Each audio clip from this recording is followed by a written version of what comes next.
Hey everybody, welcome back to the DTC Concepts YouTube channel.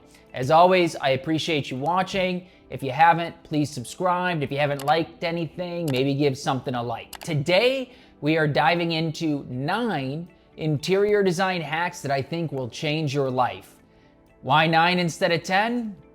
One less for you to deal with. So let's dive into them and see what we've got. All right, hack number 1, groundbreaking. Declutter your home.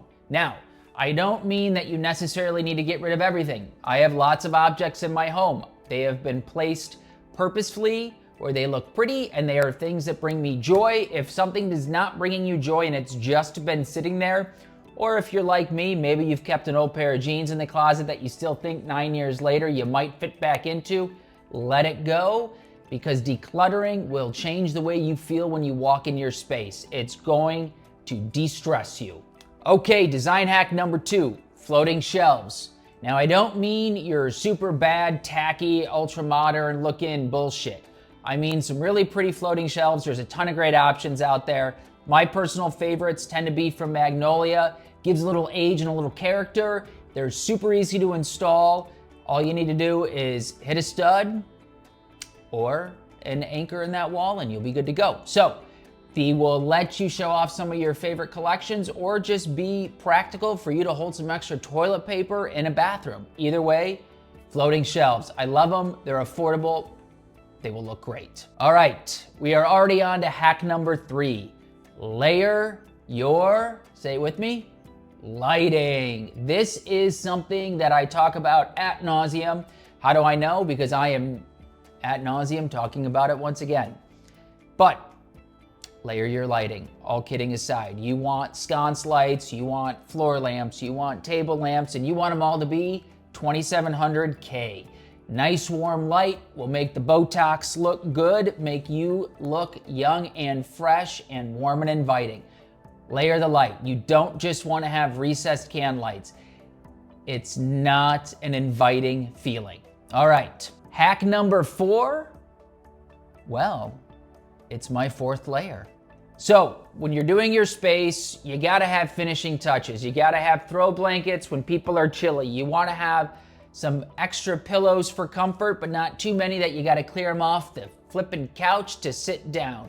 You wanna have greenery. You wanna have a picture frame. You wanna have art up. These are all things that take something from being a box a developer built and make it your home. So utilize 4th layer look. My 4th layer look always does the trick. All right, on to number 5, color palette.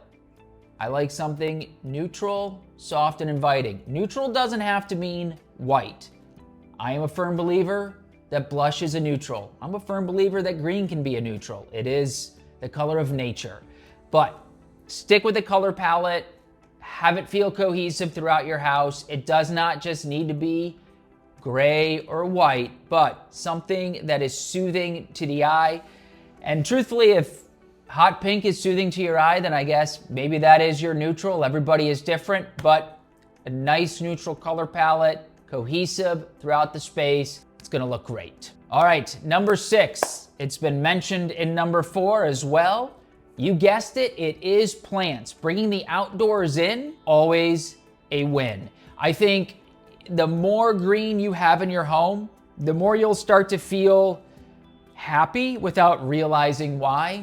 Greenery, real preferably, but if not, go fake. They've got great options now. It just makes a space feel more natural.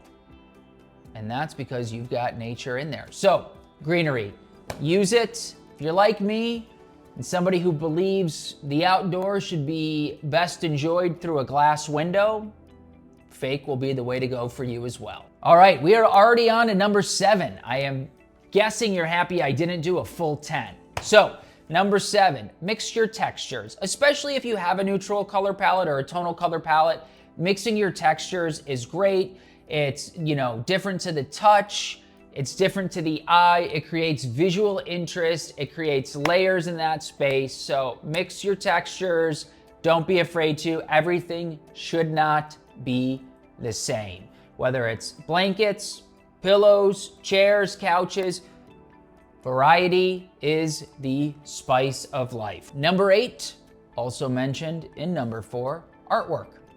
You want to have art up on those walls, unless your walls themselves are art. If it's wood or beautiful plaster and you don't want to put something up there, I get that. But most likely it's not, and you want artwork. And this is not just things your kids make you at school.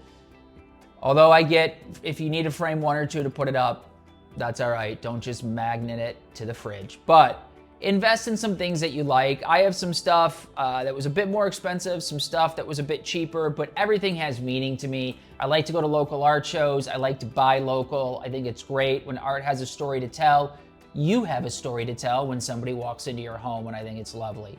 The only thing that I beg of you is look it up. Museum height, 57 to 60 inches centered from the floor to your artwork is a general rule of thumb, unless there's a piece of furniture under that artwork in which you should adjust. But museum height will keep that eye feeling good as it pans the room, looking at all of that beautiful artwork you're now telling your guests about.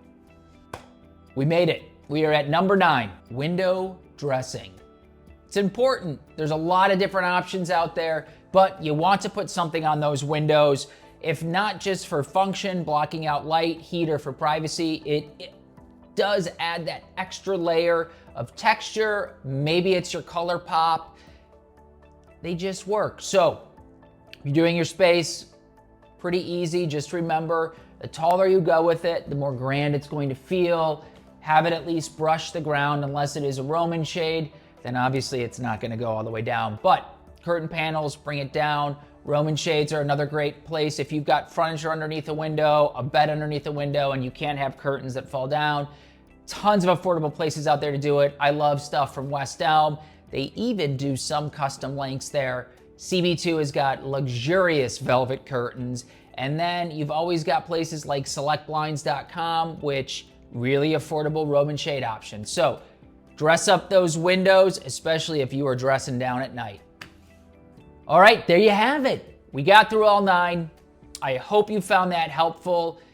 It'll make your space feel more inviting. It'll make your space feel more elevated. If you found this helpful at all, give us a like, a subscribe. I would very much appreciate it as we continue to bring you some more interior design / renovation content.